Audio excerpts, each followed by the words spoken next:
Welcome, Megan. Thank you. Happy to be here. Yeah, thank you. Thank you for joining us. So maybe before we get started, can you tell us a little bit about your story and why you decided one day, you know what I'm going to do? I'm going to spend hundreds of hours to create an ESL curriculum. Yeah, for sure. My name is Megan. I am a Canadian educator, and I have taught online for probably 8 or 10 years, and then also have public school teaching experience here in Canada. And after sort of everything collapsed in China and lots of teachers moved to going independent, myself included, the reality was is that there weren't materials that really worked well for what I wanted to do in the classroom. And so myself and some other teachers got together, and that's why it is called Teachers Together. So there's a number of us who are involved who then work collaboratively to build the curriculum. And so over the last 3 years, we've developed the full 6 levels of curriculum and then added onto it. So we've begun to add holiday pieces, we've added assessment tools, we've added writing pieces. So the curriculum just keeps sort of growing and mostly growing in response to either a need that one of the original creators has in terms of, oh, I'm going to teach this now, or in response to a request from a teacher who uses the curriculum and says, oh, well, I'd really like something like this. And so we're super responsive that way to suggestions and feedback and ideas. And so it's been something that's sort of really just grown and expanded into this fairly well. There's over 700 lessons available, so Wow. it's pretty expansive that way. If you had to So estimate that's sort of where it came from. how many hours it took to create those 700 lessons, ballpark. Oh, I don't know, a lot of hours. A lot of hours go into making them and then editing them, and then now a lot of them we've moved. Originally, we built in Google Slides. Most of them, or at least half now, we've moved over to Genially. So Yeah. then there's sort of that version 2, and you change things and tweak things, and um, then hours then spent adding like downloadable homework resources and worksheets, and so it's been it's been quite a. I think it's sort of a labor of love. My most recent thing is that I rebuilt the entire level 1 toys unit because my student needed something a little bit more interactive, and that one hadn't been rebuilt. So then I not only rebuilt it, but sort of re-scoped it and had it, made it work better and all of those things. So it's it's been it's been lots of work sort of over time, and it's a constant. We just continue to improve it. Yeah. So I had a Well, teacher reach thank out you on for like a this hard Friday work. or a Saturday before St. Patrick's, and they're like, "Is there going to be a St. Patrick's Day lesson?" And I'm like, "Well, I hadn't considered one, but yeah, sure, I can do." So I did I think 2 or 3 St. Patrick's Day lessons for them over the weekend, and then we used them on the Monday in the classroom, and so it was lots of fun to do St. Patrick's Day. So Yeah, yeah. I came to discover that holidays and Easter and Christmas or Hanukkah or Halloween are often topics that ESL instructors really like to cover with their kids. Maybe it gets the kids more excited about something special, something relevant. Exactly. Yeah. And it's just if you've been doing sort of, oh, we're working through this and it's sort of Yeah, like very routine, it's yeah, really nice to just be able to jump into something like different. a holiday Yeah, lesson that is completely different. You can yeah, review some of the keywords that maybe you've learned a while ago, learn some new vocabulary, play some games, have some fun. Students like it, and it's a nice break from sort of your usual, like, oh, this is what I do usually. So, yeah, yeah. yeah. Oh, it's Anyway, good. so welcome, Megan. Thank you so much for taking the time. What we'll do is you can now share your screen, and if you Sure. guys here in the audience have any questions, please feel free to type it in the chat, and I will politely interrupt Megan because she will be focused on her presentation, and I will bring your question to her so that she can answer it in real time. Yeah, for sure. So happy to answer any questions as we go and do any of that. So change my tab. I'm going to go there. All right.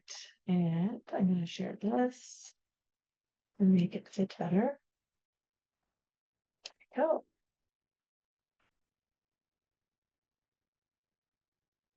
So I think we can see it. I think it's okay. Yep, we can see your screen now. All right. Excellent. I'm already logged in. So this is the Teachers Together English logged in website. What I did was I preloaded a bunch of tabs so that we could sort of jump through some different tools and see sort of some of the different things. So when we'll start sort of just with the menu and give people a bit of an orientation on your menu, we do have a free tier. There are over, I don't know, there's 35 lessons-ish available there for free, which people can go in and try. And that also includes our assessment tools. And then our core curriculum consists of 6 levels. And there's some additional sort of bonusy stuff, more letter-based, that sort of thing in level 0 at the moment. And then we have new writing curriculum, which is our super sentences. And then we have a set of holiday lessons.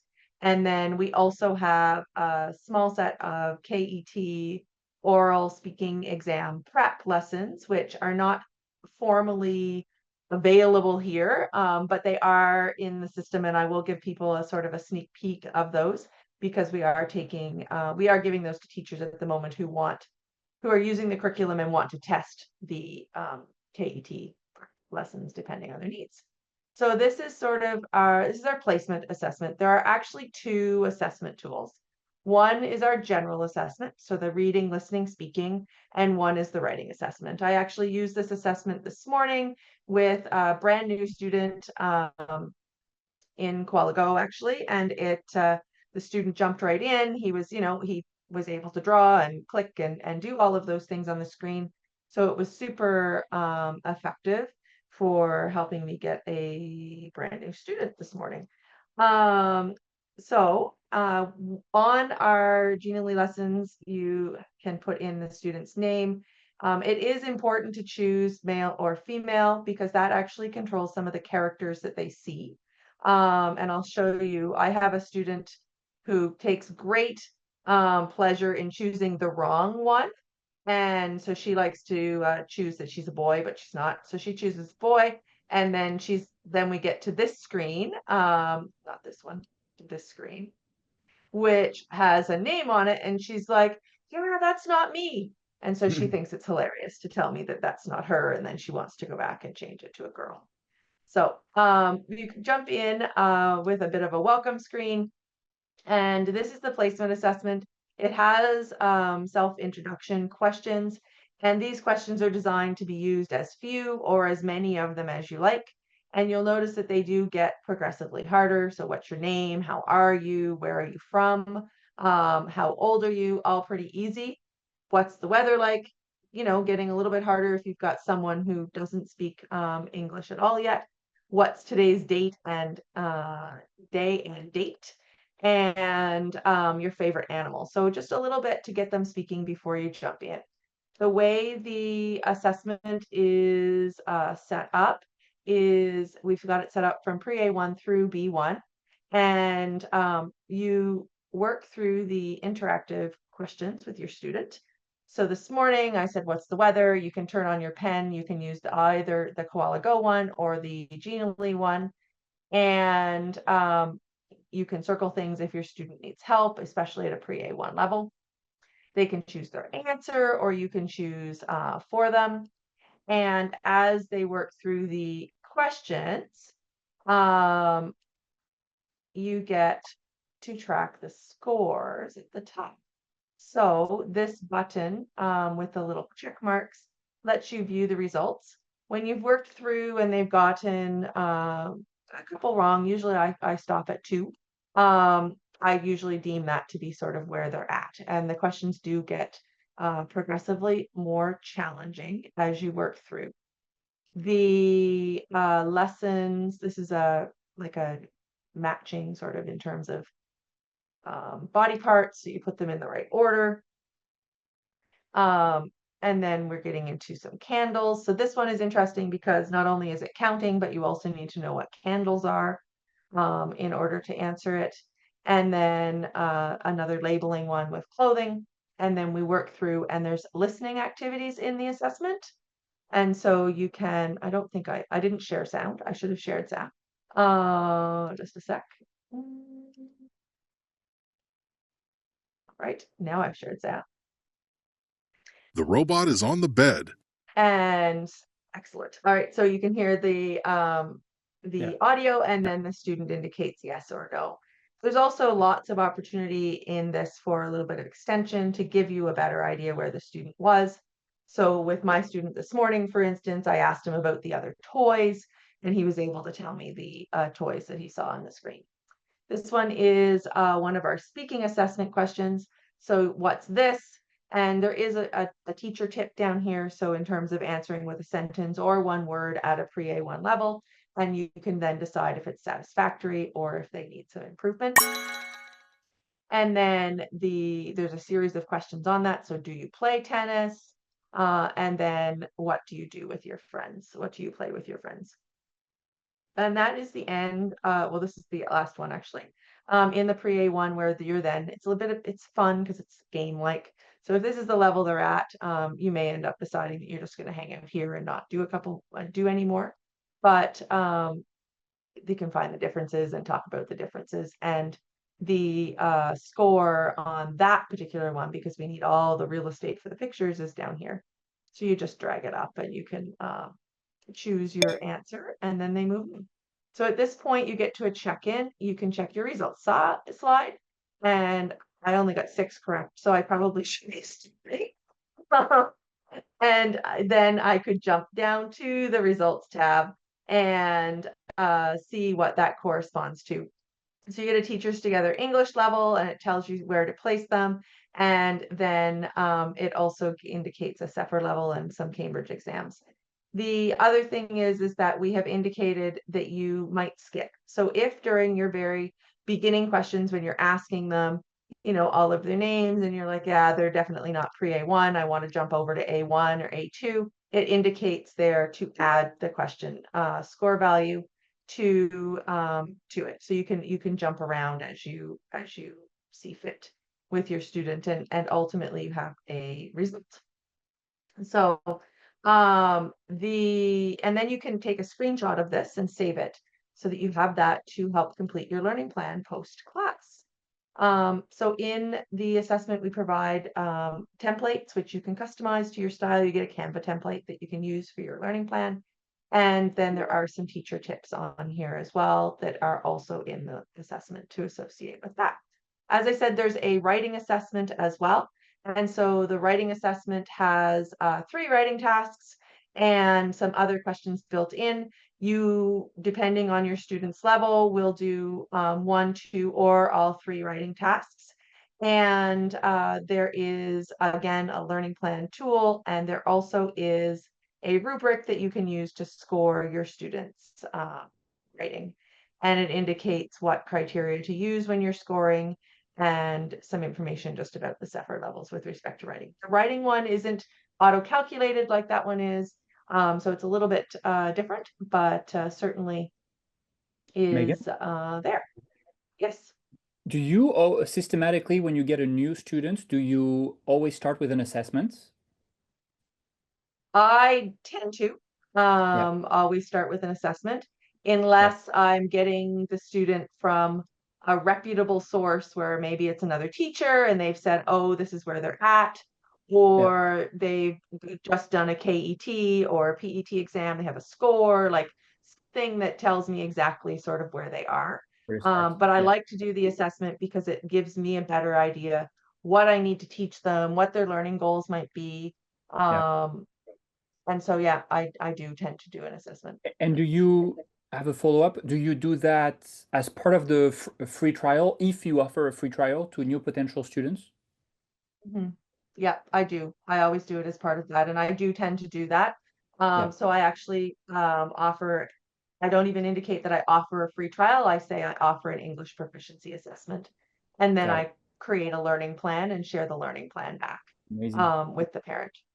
Thank you. So with the template, it's fairly quick and easy. You know, you can use your chat GPT, throw in a few goals and strengths, and it can give you some nice nice feedback type stuff that sounds really good. And then I have a suite of sort of, you know, am I working on speaking, or am I working on phonics, or am I working on reading? Like, where am I working? And then I'll identify a short and a long-term goal for the student. So that's typically how I do it.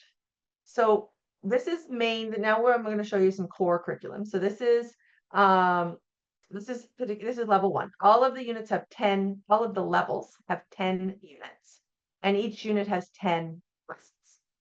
And so these are the topics in level 1. You'll see feelings, house, colors, meal times, family, school supplies, toys.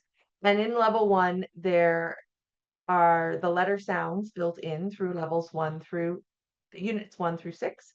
And then we begin to put some of those sounds together. So there's phonics incorporated into the lessons, and there is vocabulary, obviously, speaking practice, all those types of things. This is one of the ones that's just rebuilt, and I'm going to show you this one. So this is from the toys unit, and it's lesson 3 in toys. And the students the toys unit is usually unit 8. You don't need to do the units in order. You know, teachers, you're experienced, you've got experience, you're like, you know what, I don't need to teach this specific unit. I'm going to jump over it. You know, my student has gotten it. I'm not going to do the final assessment, all of those types of things. Because our typical structure is you know, a review around lesson 5 and then an assessment on lesson 10. And you may decide based on your student, you're not doing that. It's completely up to you. There also is in level 1 downloadable workbooks. And so these workbooks you can download and send to your students as optional activities. And they can use them for preview, review, all of those types of things.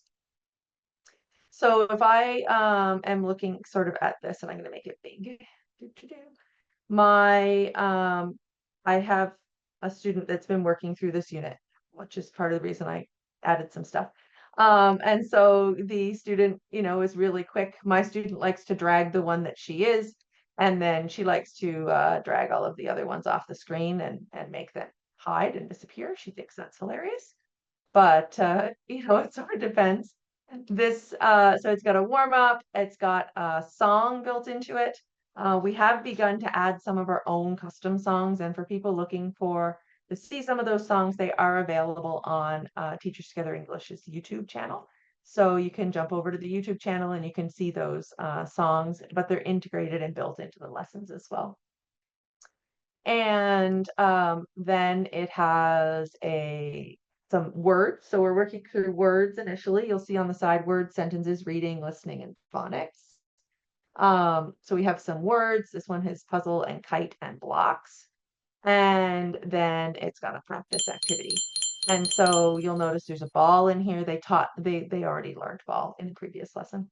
And so you can click through this as many times as you want. The student can click it because you're using the co-browser in Qualigo. They really enjoy that and they like to click it a bunch of times. My student seems to want to make sure that she can see it as all of the things. She needs to see all of the things, but there will be duplication. And so sometimes she just clicks it again. She's like, oh, I did that one. There are some stars built into this one, which is relatively new, with some sound effects. So the whole 5-star thing. And then we have some questions where you can choose your answers. So the students, of course, can do this themselves. And then we get into our sentences. So in this case, lesson 3 is around what do you like? And so the sentences focus on that. So I like puzzles, I like blocks, and I like kites. And then they get to review some of the vocabulary they've already learned. So I like teddy bears, and the students can drag the, come here, kite, can drag the items around and put them up here and move them. And so they like this screen. They can practice all of their sentences and put all of their toys. up on the line. And then we practice some questions with do. So do, yes, I do, no, you don't. And the pictures are there to correspond. And so the answers match that. And then we have a little story. And so I'm Tim and I like puzzles and I like blocks. So again, you'll see lots of repetition. And in this particular unit, they're also practicing where things are. So they have been introduced to the shelf. So my blocks are on the shelf. And I have a kite. My kite it's blue and yellow because we've done colors previously, and it's on the bed. And so the students, and then there's one question. So what does Tim like? I think he liked his blocks and his kite, but I don't remember. And yep. And then there is a listening activity. So I have many toys. I have blocks, a puzzle, a kite, and a train. I play with all of them. My favorite toy is my blocks. and so then the question, what is the favorite toy? Great job, and we can have a star for that. You can use your stars whenever you want. And then this is one of my favorite screens in this lesson. So I will say a word like, and my student drags and makes it. My student we're working through this unit and is now on lesson 8, I think. Anyway, we now I draw a line, and she does 3-letter words sometimes, and she can do some 4-letter words. So she's become very, she likes this slide. We usually spend some time on it. And then we have a goodbye song. And at the end, because we put the name in, we get the goodbye screen, and we also have a feedback screen. And so you can choose your stars. You can actually type your comments in the box. Today, Bobby, practice puzzle. And then you can just screenshot that and send that to your parent after class, and you've got some feedback if you do feedback. So this is this is a level 1 lesson, and I'm going to sort of go to extremes. So I've showed you a level 1. I'm going to jump over to a level 6. So just so that people can sort of see the wide range. So I'm going to make it big. And again. So we still have the names. The names aren't used in the same way in this lesson in that they don't have a hello Julian screen. But what we do is I've integrated them into some of the role play activities. So that's sort of fun. And so we have a sort of a let's talk. We get into the new words. And there's several new words. I think there's 4 new words, sometimes 5 in our level 6 lessons. And then they get to use their new words. And so again, fully interactive works really well with Qualigo. Students can choose their words and use the drop down and all of those things. And then if they get all of the words correct on this screen, a trophy actually appears at the end. And then we have some built-in questions. And where's another one? And then this is the scenario. So you'll notice, because we put the name in at the beginning, Julian's name is now in the role play activity. So that there's a role play. There is a actual reading with a reading comprehension activity. This one has an opinion question or two opinion questions down here. And if you need some assistance to sort of support your student with some, opinion starters, you can pull that out from the side, and you've got some words to sort of say, oh, let's make that a little stronger, or let's add a reason. And so this can be a bit of a teaching aid right there, already built into the lesson and ready for you to use. And then there are the reading comprehension questions, which auto score. And then we get into a listening comprehension. And so this one has a much longer listening comprehension. Hi everyone, I'm Dr. Sarah Chen, and I'm recording this from the Amazon rainforest. I'm here studying how plants adapt to different environments. The diversity here is incredible. Just today, I've discovered 5 different species growing on a single tree. The plant adaptations here are fascinating. Many leaves have what we call drip tips, pointed ends that help water run off quickly to prevent fungal growth. The humidity here is extremely high, and plants have adapted to make the most of these conditions. In contrast, last month I was in the Sahara Desert You get the studying idea. It's drought-resistant much more plants. challenging than the robot is on bed.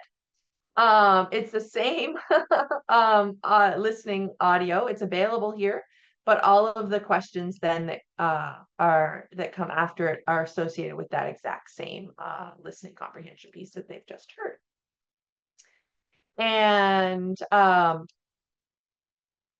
then there is a little bit of grammar in this unit. So working with passive voice, and this one they would actually type their answers in. If they get all of their answers right, again, there's a check button so that it'll check it automatically. And then this unit is very focused, in case you didn't guess yet, on opinions and responding to opinion type questions. And so the free talk is opinion questions. So you can use 1, you can use 5, you can really use whatever works for you and your teaching style and the length of your lesson. And again, that opinion piece is there to drag out. So very different level of lesson from what we looked at for our level 1 lessons. And so, yeah, I want to show us now sort of something in the middle, we have, this is level 3, unit 10.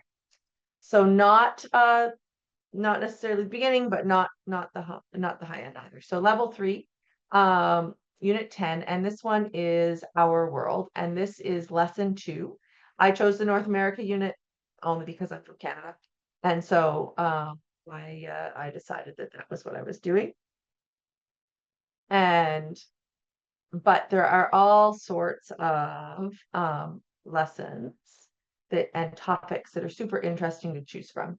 So again, there's a song. Depending on the age of your student, you'll want the song or you won't want the song. It's completely up to you. You can teach and you can jump around. And then we get into vocabulary. So you'll notice in this lesson, we have still 3 words. So we have North America, we have Canada, we have North Pole, and then we get into Canadian and North American.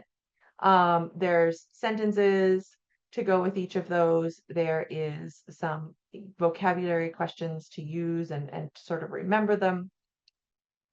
And then there is a drop down and choice. And then we have sort of a matching activity.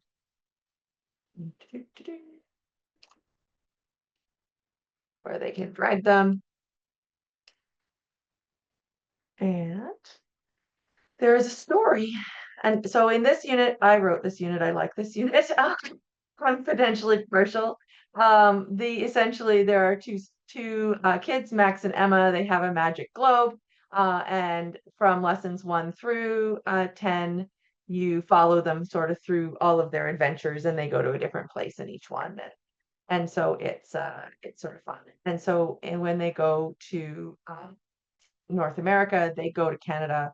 They actually go to northern Canada. They see the northern lights and polar bears. And then they touch the globe and they go home.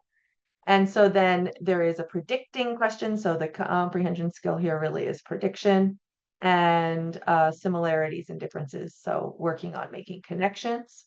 And then we have a little bit of phonics with OUGH sounds and some work with future tense. And so the students can again type in their letters and fill them in, or the teacher can do it. And then there's just a song to end. So you can sort of see the range, right? We move very much from something that's very simple to something that's a lot more difficult, obviously. And you know, there are all sorts of things in between. There is a vocabulary and reading comprehension worksheet that you can use with this. What I do with these is because Koala Go lets me screenshot and paste pictures into my whiteboard, I like the Koala Go whiteboard for these. So I literally take my snipping tool and I screenshot pieces off the worksheet that I want to do. I don't necessarily do them all. And I paste them onto my Koala Go whiteboard, and then the student and I can do them together. And then for other students, I will actually send them for homework. So it sort of depends on the student, but yeah, the fact that I can snipping tool off my computer and screenshot paste works really well for me. And so yeah, so that's what I do with them, but it sort of depends. With all of the units that have all of these downloadable homework pieces, and most of our units in that upper level do now, where we've been adding. And if you were in a unit and you're like, oh, there's no worksheets here, just email us and we'll advertise to do that unit right away. But with these worksheets, lesson 5 and lesson 10 always will be a writing task. And so the writing tasks are consistent with the KET or PET type writing tasks that they would see. So in this case, we're writing about a favorite country. They're writing 50 to 70 words. It literally is just a worksheet. I do these. I always do the writing, but I also spend a lot of time teaching writing. So writing is one of my things that I focus on. And some of the worksheets that you'll open will have like 3 pictures and they write a story about the pictures. Some of them will have an email and they write a reply. Some of them have you're going to write advice to a friend, a story, all sorts of things. So they really vary a bit. So that is what I do with those. But the writing, I tend to not do the review lesson, but send that as a writing lesson instead. And so speaking of writing, I want to sort of just jump over and show you our brand new writing curriculum. So we have just super sentences, which is designed really for your pre-A1 students, sort of that first introduction to writing. And I don't know that there are any Canadians here, and I truthfully don't know how writing is taught in other parts of the world. But in Canada, we do writing workshops. And so writing workshops are used in Canadian classrooms. And so this is very much along that lines of, a writing workshop type of activity, where in a writing workshop, you always start with a bit of a discussion, or if you don't put a student name in, you get hello null. You get they always start with a bit of a warm up, a discussion, something to sort of get students thinking about words that they could use in their writing. And this has one of our custom songs in it. So this is a mealtime song. This particular lesson, I think, is a kitchen lesson. Favorite food. And so this is an example, right? So we have this guided brainstorming. And what I do with these screens is I have the students make their own word list, because they ultimately, partway through this lesson, they're writing independently. And then they don't say, how do I spell pizza? How do I spell frog legs? They have some words that they've come up with and they've put on their vocabulary list. And I usually will put these words just into the chat for the student as well, so that they can remember them. And so we always start with those. The students can write their words, you can write their words. This particular lesson gets into 5 senses writing. And so we're really looking to, add some description, because we're talking about food. And so in this case, we have ice cream. So we are supposed to brainstorm words to help us describe ice cream. So some seeing words. And there are some, you can click these and get some words that you might want. But you also cannot click them and have the students come up with those ideas. There's also that tip piece there where you can drag that out and be like, oh yes, remember, like, what do you see? What do you smell? So you can pull that out to help you with the lesson. So this is the mini lesson. In this one, so now we're taking those words and we're making a sentence. So there's a sentence starter, and there are some instructions to help them, and then to help the teacher, not the student. And then same thing. So this guided work. So we're gradually releasing the control to the student. And this one is now we've gone from having a sentence frame to let's write our own sentence. And one of the things that they learned in one of the first lessons was how to write a sentence. So you say your words, you count your words, you draw your lines, you write, and then you read it. So you have that tip reminder to pull out and to help remind your students. And then, so you are going to write a sentence about salad. They're going to write a sentence about this hot pot or sushi. And then they have, of course, fast food to write a sentence about, which they like to do. And then we're into our writing task. So there are some questions to help sort of like, what's your favorite meal? What do you like to eat? Where do you like to eat it? So there are some questions to help encourage them to expand it. There is a downloadable writing template. And at this point, what I would do is I screenshot my writing template and I jump over to the whiteboard and we work on the whiteboard together to write. Then once we've done our independent writing, I come back here because there's a game. And so all of the writing lessons have a game at the end. This is one of my favorite ones. I like roll and write. And so roll and write, we roll the dice. Lots of fun. So we get grandpa, right? And then I'm gonna roll my dice and I'm writing about grandpa and bananas. So I need to make a sentence about grandpa and bananas. My students much prefer when we get the monkey and the pizza. So the monkey is eating the pizza. They think that's great. But this is how it works. So you can use it for as many times as you like or don't like, but the students can write the sentence. You guys can write the sentence together. You can sort of do it however you want. And there is a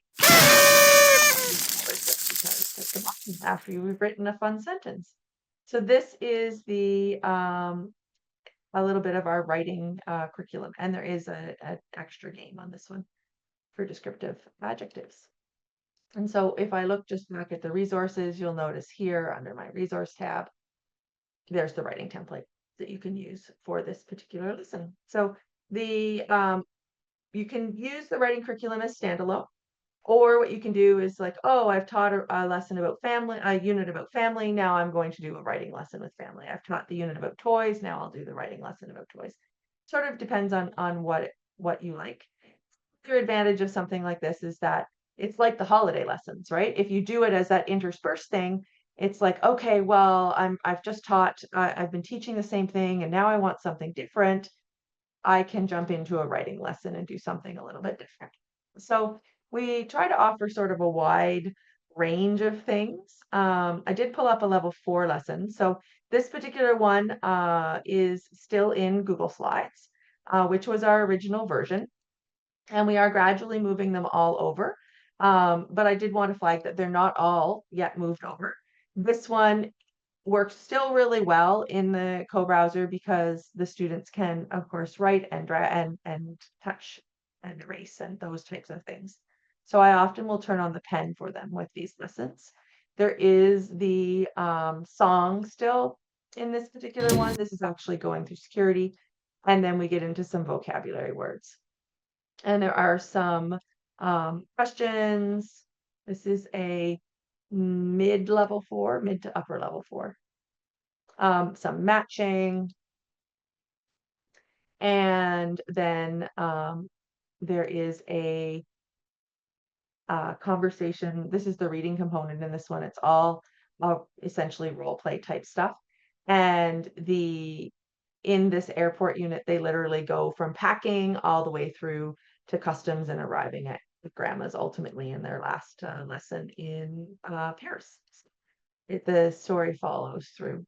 And so in this case, we're just going to go through the x-ray machine. We're going through all of the standard questions and then they go through the metal detector and they go to enjoy their flight. So then they can practice that and add some words in themselves. So this one is, I wanted to pull it up because it is a Google slide-based lesson and it does still work really well. in the co-browser. You can still have the students draw on the screen and all of those things.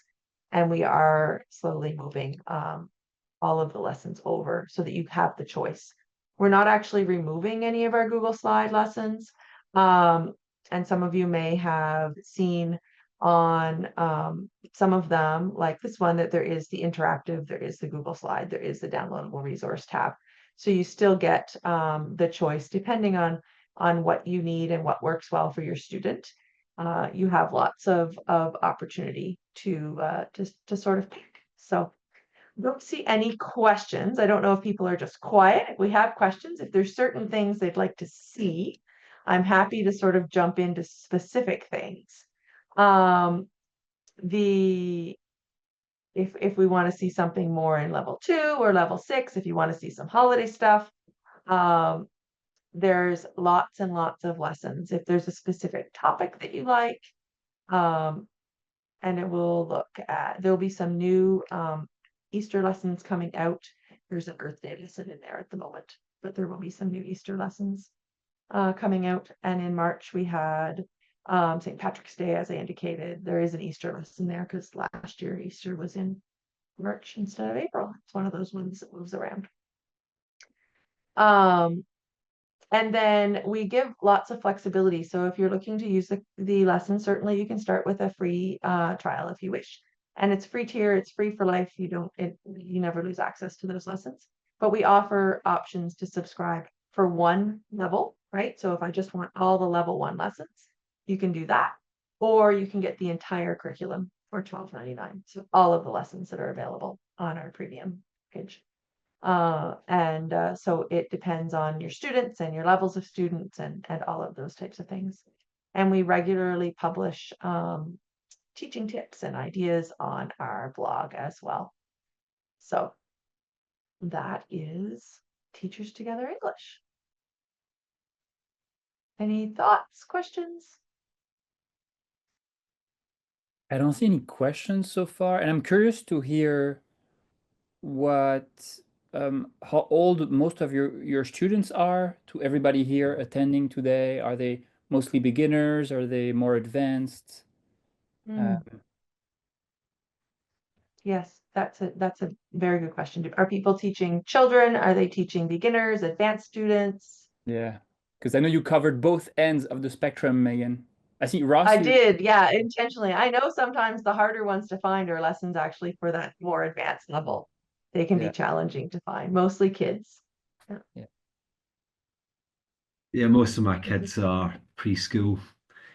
Okay. And most of it's so far is in the classroom, so I'm kind of new to the online aspect of it. So I think this looks really good. And it looks like it's quite easy to use as well, so I'm quite excited to have found this. Yeah, no, that's great. I'm glad it sounds easy. And as I said, we're super, super responsive to feedback and suggestions. And you're like, oh, what about this or whatever? Like, by all means, you can email us or you can message us, and we're quick to adjust and adapt. So Yeah. And Daria is saying she mostly teaches kids as well.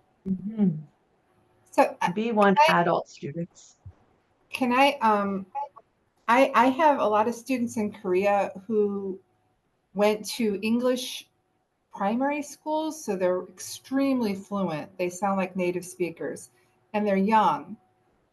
But the advanced lessons that match their English skills are so wildly inappropriate, like a unit on marriage and relationships. I'm just not doing with a 7-year-old. Or a unit, I had a unit on pregnancy. I'm just not doing it. So yeah.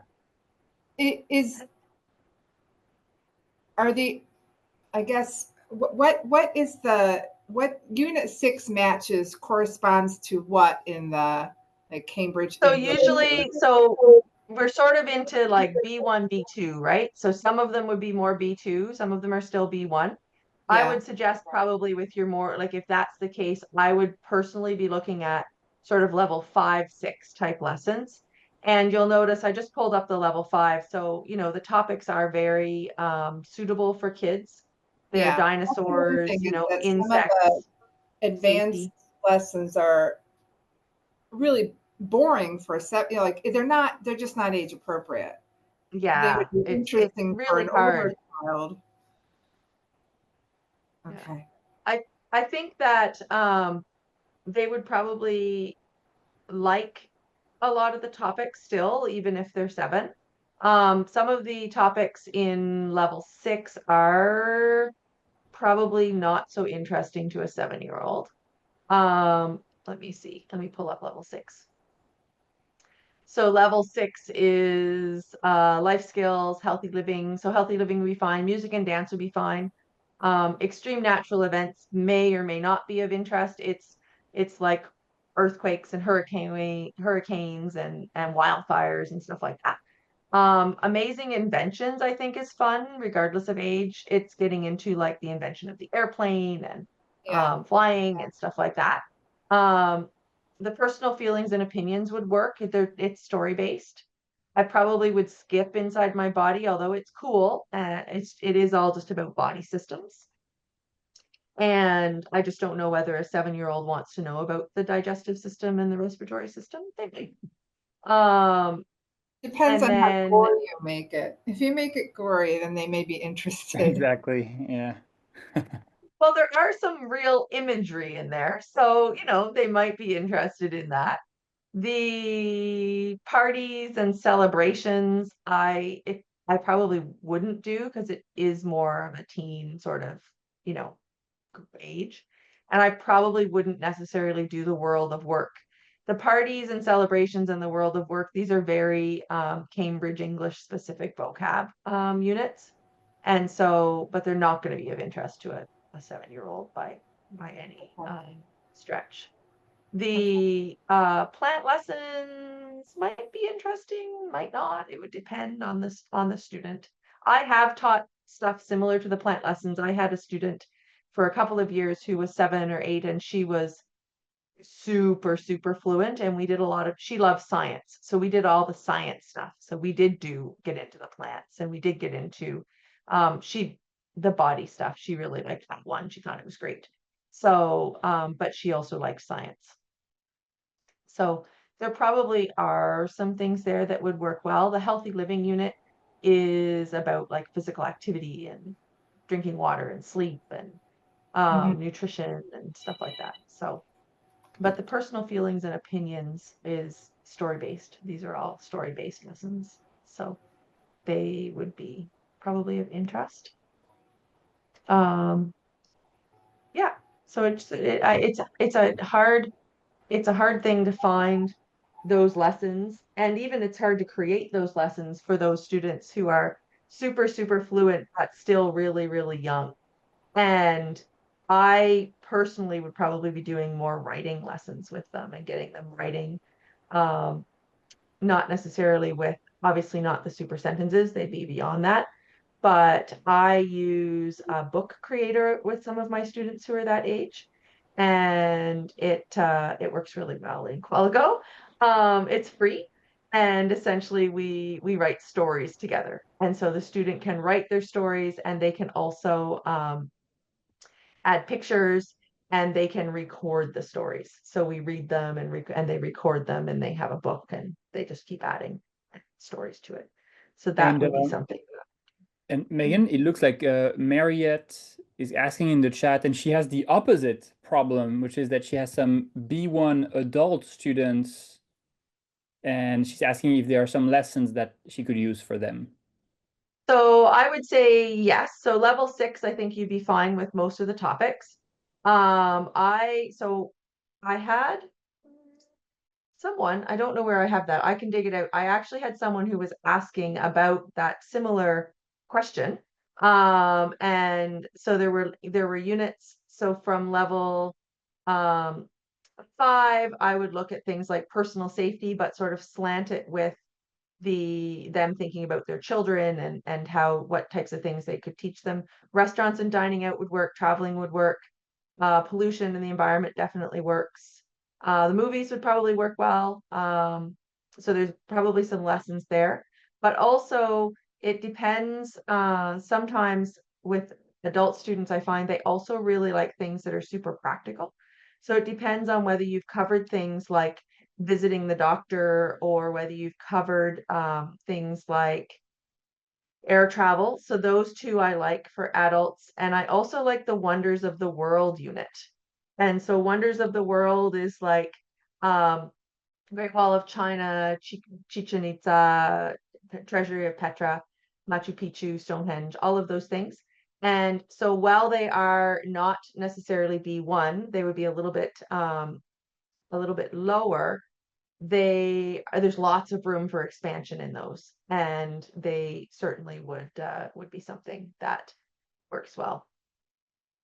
Okay, I'm seeing comments in the questions now. Okay, let's see. Many students in Israel would love to find lessons that discuss Jewish traditions in addition to Chinese and Western. Yeah, so certainly I work with someone who not with this, but in teaching, who is Jewish. And that's one of her comments too, that she'd love to find lessons that talk about Jewish traditions. And so certainly with our holiday stuff, we are open to adding some of those things. So if there's specific Jewish celebrations that you're like, oh, I'd like to have this, the holiday section or the seasonal section, we are definitely open to adding all sorts of things like that. There is the in that level, but it's a level 6, it's upper level. In the level 6 one, in the parties and celebrations, they get into things like bar mitzvah. Bar mitzvah is one of the ones that's discussed. 2 students who are sisters, older ones taught for 5 years, younger ones only 6. Pretty well, but her grammar needs work. Passover, yeah, Passover's next weekend, for sure. So And this is Sherry. yeah. So I have Yeah. these 2 students, and I only have 2 students right now. Okay. I'm kind of phasing out a little bit, but I want to hang on to these 2. My problem with the older one really is that I have to use a different curriculum. Well, I don't want to use 2 curriculums. That's ridiculous to spend that kind of money for just 2 students. Yeah. And so I would like to use your curriculum. That way, you know, I'm only using one, but what I've just finished is The Little Prince. I read The Little Prince with the older one. Okay. She's very, very fluent, but her grammar, even though I've taught her for 5 years, I feel like it's my fault. But I mean, she learned the grammar, but I'm still having problems with her remembering her grammar rules. And so I kind of want to go back to the curriculum again. I know she's going to not be real happy about it because she loves reading the book. But I think I want to go back to the curriculum again. My problem is going to be where I'll start. We did Learn-A-Ling with her, and she went up to 6 and she was done because that's all that it went to at that time. So I don't know. I don't know. I really need to So I focus would on some probably with grammar. her look at like 5, 6 type stuff. The other thing I would do if you want to really supplement her grammar is I would be doing more writing. And then Writing. yeah, for sure. So as she does, so if you have her write whatever, the story, right? And in the story, you identify that her top 3 errors are subject verb agreement, maybe using the correct tense and linking words. Then you can easily focus on that. And one of the things that I use sometimes when I'm teaching writing and I want just a short snippet of a specific grammar topic is, and I will pull up a link here. I use Edpuzzle. I don't know if you're familiar with Edpuzzle. What's it Let called? me grab Edpuzzle. Let me grab my Edpuzzle link. Like ED puzzle? ED. Yeah. And what it has, it's super awesome actually. I'll get you the link. Edpuzzle has built and I know it's fine. I love to talk teaching. So this is Edpuzzle. And Edpuzzle, let me go here, has built a Do you have to join it? no, it's free. So you can do It's it for free. Okay. Yep. If you use my link, they give you an extra 3 bonus videos. Most of the time I don't create any of my own. I just use the ones that are in there because there's oodles. Okay. Mm-hmm. And let me in. Continue. Can I get in there? Because I do my Google. Maybe we'll see. And so Edpuzzle has a bunch of, what did I change this to the other day? Edpuzzle has a bunch that they've created, as well as a bunch that are created by other teachers. And so, but I like, for grammar, I like the ones that Edpuzzle has created.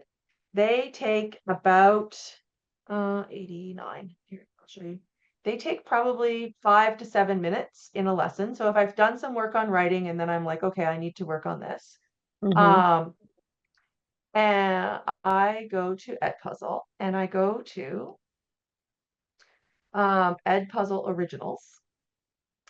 And then I go to language. And so they have like 1,300 ones that they've created in here. So I go to English Language Arts or Intermediate, depending. And I look at grammar. And so in here, I go to grammar and they have 8 videos related to adjectives, 15 related to adverbs, like all of these things, right? So how do you do Interjections, that formatting, conjunctions. So how do you use that with Koala Go? So what they do, I'll show you. I then choose the one I want. So maybe I want this one. Let me go to it. And then I go to full screen. I make it big. So now we'll play it. And so the student and you are listening to it. This one is a 4-minute and 40-second one. So do you make that a separate tab? Hi, yeah, I'm Sam. I make it a separate And he's tab Spike. in my browser. Welcome to our ready. website where we make grammar videos that are out of this world. Today we cleaned up for Mom, and we found a way to make it extra fun. Right? The videos are good. We can remember this silly word. Planet needs us. And then the conjunction have built-in questions already. The questions are built in. So then the student, because we're in Koala Go, can answer the questions, right? And so what is the coordinating conjunction in this sentence, right? And so we're looking at yet, we submit it. And if they can't get it, you click the rewatch button and it actually goes back like 10 seconds, 15 seconds or whatever to the appropriate section where they need to listen.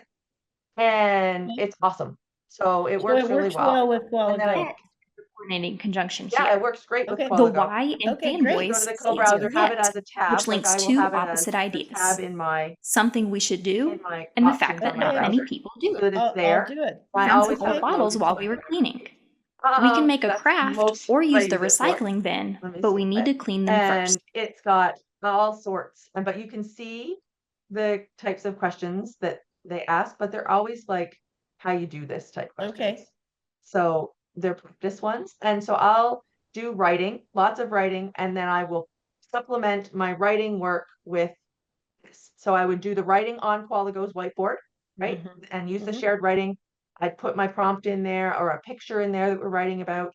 And then I would use this to supplement in the co-browser with. Great. Thank you. Here's the little mini lessons that you need. So it works very well. Nice.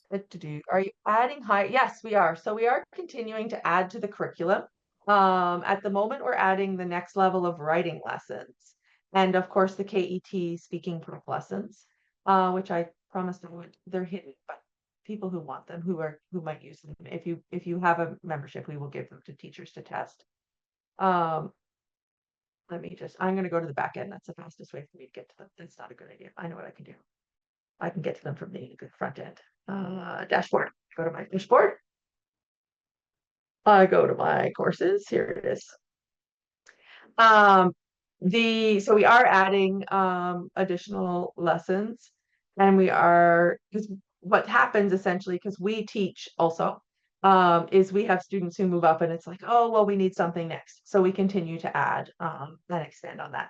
The cost per month for all of the lessons works out to $12.99. If you only need one level, it's an option, you can do that for $4.99.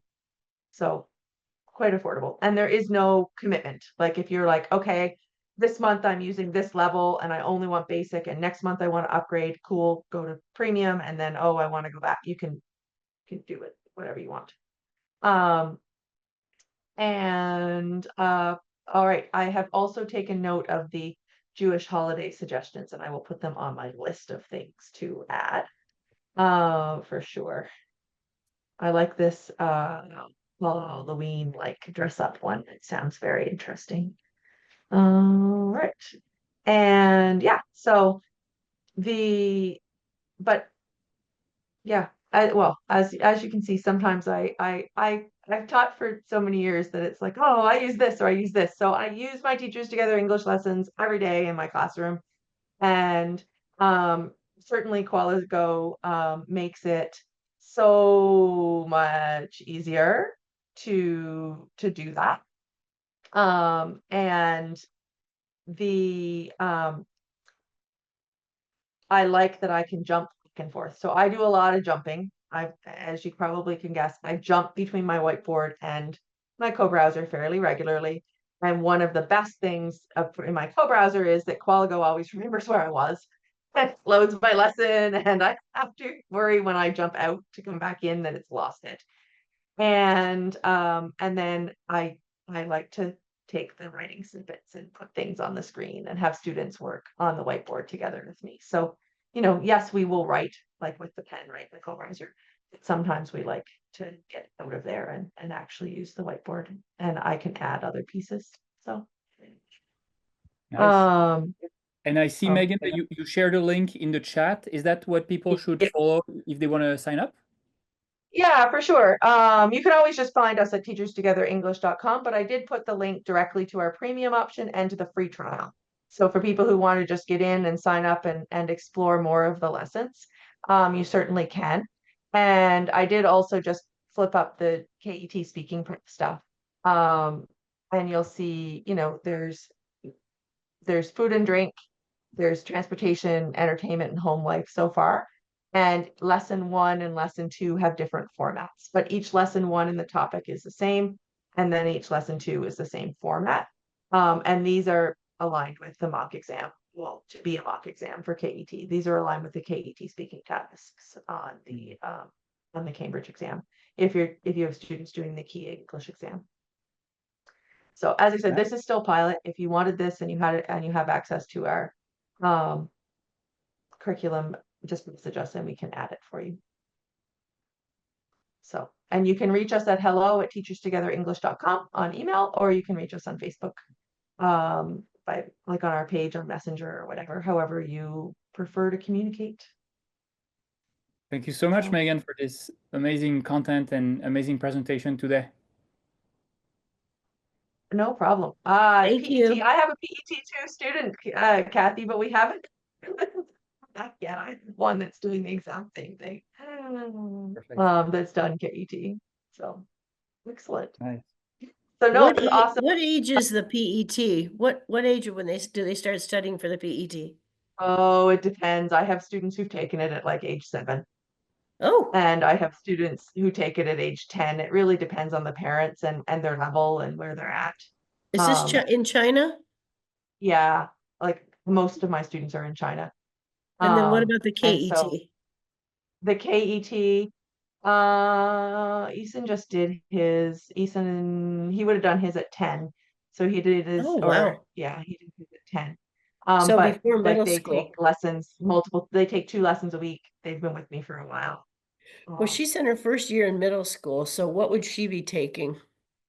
She might actually take KET for sure. Okay. Or she might take, depending on her English level, she might take the next one, which is FCE. Like Eason is working towards his FCE.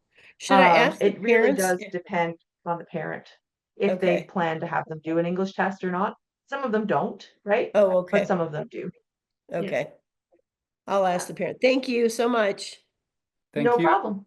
Thank you, Sherry. Thank you, Meaghan. Thank you, everyone. All right. Thanks, everyone. Everyone. See you.